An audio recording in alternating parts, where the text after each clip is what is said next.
Hey everyone, it's me again, Moody Boo, and I'm back with another list. I'm loving these lists these days.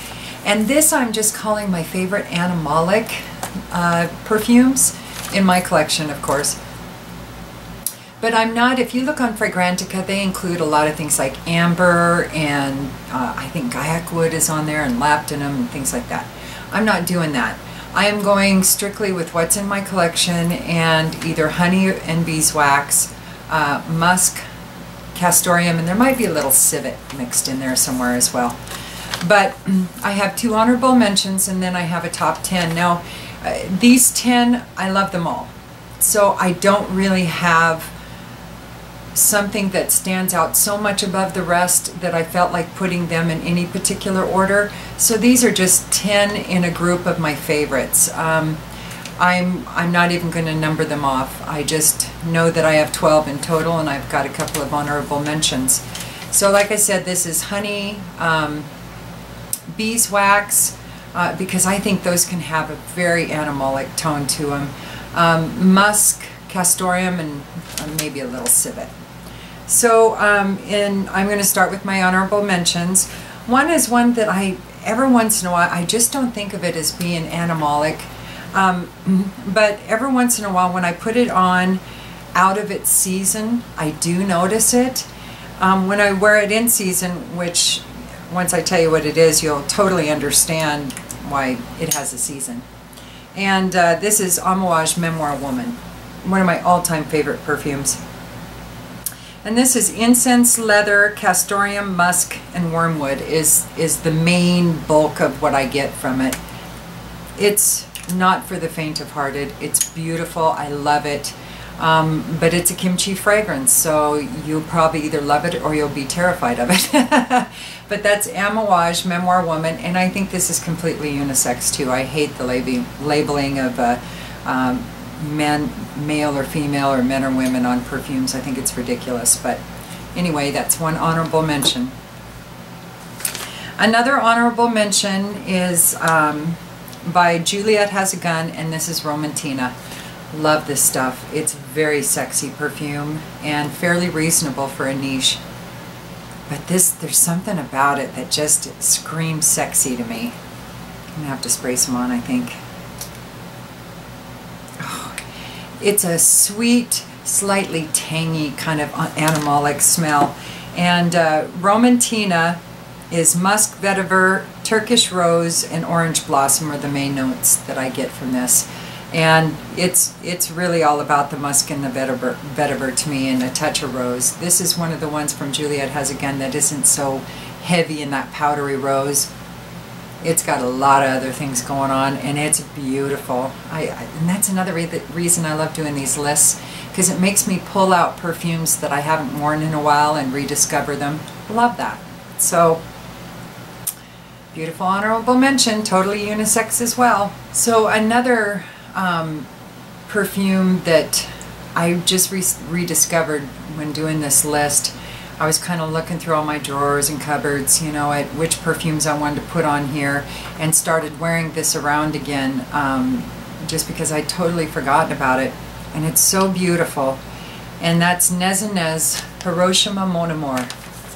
And the main notes I get out of this is beeswax, cherry, yuzu, amber, and musk. And for me, it's truly all about the beeswax and the cherry. And there's the other notes, the yuzu, amber, and musk, definitely once it dries down. But it's very sweet, but it's very beautiful. I think all ages of women would love this. A little more feminine, but it's still a beauty. And I think it's kind of hard to get a hold of now, but I'm not sure. Maybe not. They might be. It seemed like it was discontinued for a while, but maybe it's back. So that's Nez and Nez Hiroshima Mon Amour. Another one will be no, big surprise to anybody. This is the sexiest perfume I have, I think, in my opinion. Not my husband's, but in my opinion. And this is Rouge No. 2 by M. Mikhailov. Oh, sexy in a bottle. God. Oh. And this one is all about the castoreum, the black currant, vanilla, and amber. And there's definitely a naughty note in here. But it really works, and my husband loves this on me. And the bottle, come on now, that bottle, really? It's like a big ruby, a big square ruby. It's so gorgeous. And it really is probably, in my opinion, the sexiest perfume I have in my collection. I just love it. I do think it's a touch on the feminine side, but I do think there's quite a few men who could pull it off very easily. Another one will be no surprise either, and this is Musk by Bruno Acampora, and I think this is the EDP. Yeah, I don't know if it comes in EDT. I know it comes in oil. Oh, this is so beautiful. Now this one is kind of weird because sometimes when I smell it, it smells more plant matter than it does animal matter, but once you wear this for a while, you really smell the musk. But it's definitely a green musk, not meaning, you know, funky kind of green or moldy green. I mean very almost herbal and earthy kind of a musk. Musk, sandalwood, and patchouli. And seriously, there's other notes in it. I'm just giving you the notes to me that stand out the most out of this. And that's it in a nutshell. The sandalwood, patchouli, and musk. That's what it is. I think the patchouli is what makes it such a green, herbal, earthy, floral, not floral, but plant matter kind of a musk. It's gorgeous. It smells very clean too.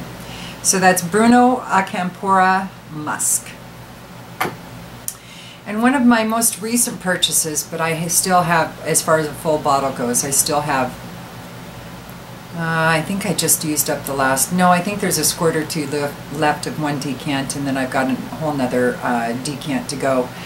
But I got a really good deal on this bottle, so I had to get it, even though my decants aren't out. And this is kind of a polarizing one, and this is Urban Musk by Tom Ford. Now I've tried the white suede, and I think I tried the pure musk, which I also loved.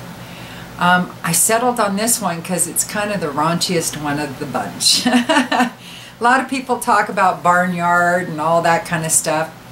And you get the barnyard at first, but to me it works. I mean, this, on Facebook, Fragrance Friends, I think it was, I posted that I had mixed 2 sprays of Noir de Noir by Tom Ford with, topped it off with a spray of this Urban Musk, and that I smelled like Audrey Jr., the giant Venus flytrap from Little Shop of Horrors that had just eaten a horse.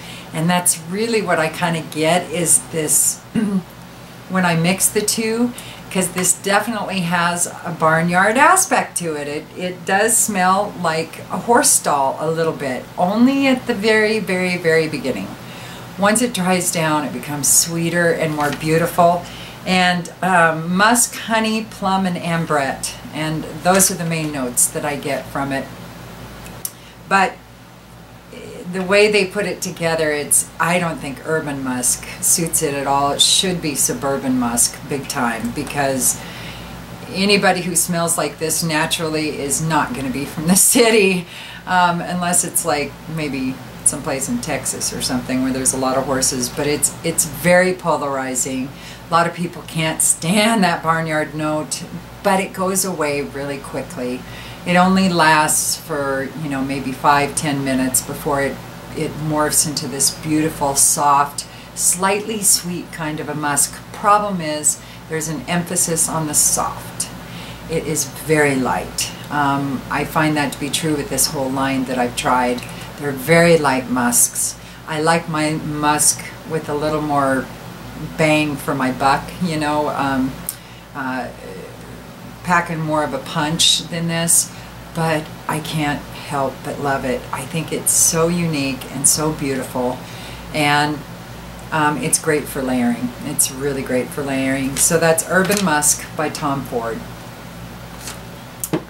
Another one also won't be a surprise that it's on my list, because I love this stuff, and this is Kalamat by Arabian Oud, and I still have, I think, I got a buttload of samples of this, so I think I have still like 5 samples left to go through, but I'll probably just give those away because I've already started in on the bottle. Once I got the bottle from Khalid at Abu Jada on eBay, I just couldn't do the dauber samples anymore. I do have a few sprayers, but mostly they were dauber samples, and I can't do daubers too much. This stuff is gorgeous. It's so beautiful. I get honey, amber, and cashmere wood are the main notes that I get out of this, but it's so well proportioned and so well blended. The performance on this is crazed. It really is good. It's more expensive than like the Animalic Ouds or the Rug Buzz or anything like that. But look at the size of this bottle. It's like monster size. It'll last me forever. So that's Kalamat by Arabian Oud. Another one that's one of my favorite honey fragrances, I always leave it in this little thing, is Ginistat Botrytis. And this is so gorgeous. I covet this though. I'm so crazy about this, but I find that I don't wear it that often unless I'm at home by myself, kind of needing a comfort scent, even though most people I don't think would think this is a comfort scent, but it is for me. It's a smoky honey in my opinion, and I find it so comforting and so beautiful. I don't find it really sexy, but it's gorgeous. It's just beautiful. That's why I wear it for myself more than anything. And it's honey, dried fruits, and amber. But I don't get a whole lot of sweet from this. It's a very raw honey. It's like smelling honey out of the comb. And while you've got your nose down there, somebody's using the smoke, you know, to kind of make the bees more docile. That's what it reminds me of, is just a smoky honey, smoky, kind of boozy honey. God, it's gorgeous. Okay, I gotta put some on. I can't stand it anymore.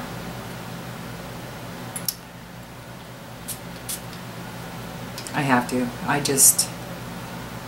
Oh my God, it really is beautiful. If you haven't tried it, you really need to check out Ginistat Botrytis. It's beautiful, beautiful. And the performance is really good on this too. Another favorite of mine is Aorus by Oud, and I have the nectar. There's also the Eau Fine or Eau Fine, however you say it. This is the more concentrated stuff, and it's so beautiful. And it's much more animalic. Now this reminds me a little bit of, well, quite a bit of Hilde Soliani's Red Tulipano, and also a Burberry Woman. They all have kind of the same vibe to them, but this one is more resinous and deep and gothic.